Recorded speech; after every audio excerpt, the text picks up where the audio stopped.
L'évolution de la pandémie à l'étranger maintenant, avec une énigme qui est apparue en Inde, violemment touchée par le virus, vous le savez, depuis plusieurs semaines, avec ses 280 000 contaminations chaque jour. Mais les scientifiques s'interrogent également sur un mystère qui entoure les bidonvilles de la capitale. La raison, les chiffres de contamination y sont quasi inexistants. Sur place, Angélique Forget, Marion Louamène. Dans ce bidonville qui court le long de cette voie ferrée, 8000 personnes vivent dans une extrême promiscuité. Ici, pas de distanciation physique possible et des conditions d'hygiène précaires. Pourtant, ces habitants font un constat saisissant. Le Covid ici est comme inexistant. Dans notre rue et dans toutes les maisons autour, il n'y a pas un seul cas. C'est vrai qu'on est nombreux ici, mais il n'y a pas de Covid.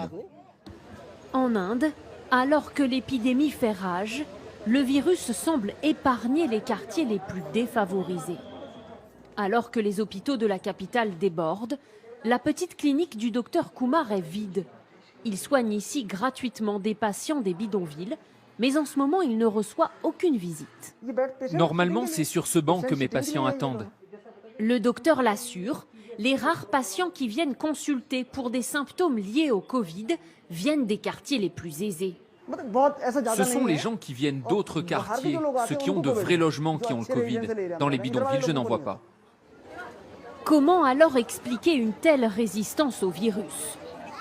Pour cette chercheuse qui a étudié la présence d'anticorps au sein des habitants des bidonvilles dès la première vague, le virus ici circule bien et même plus vite qu'ailleurs, mais sa population supporterait mieux la maladie.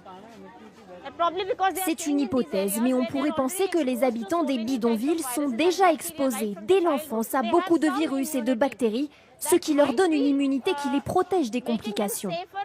Les habitants ici sont bien contaminés, mais leurs symptômes sont plus modérés, plus légers. Les habitants des bidonvilles plus immunisés qu'ailleurs.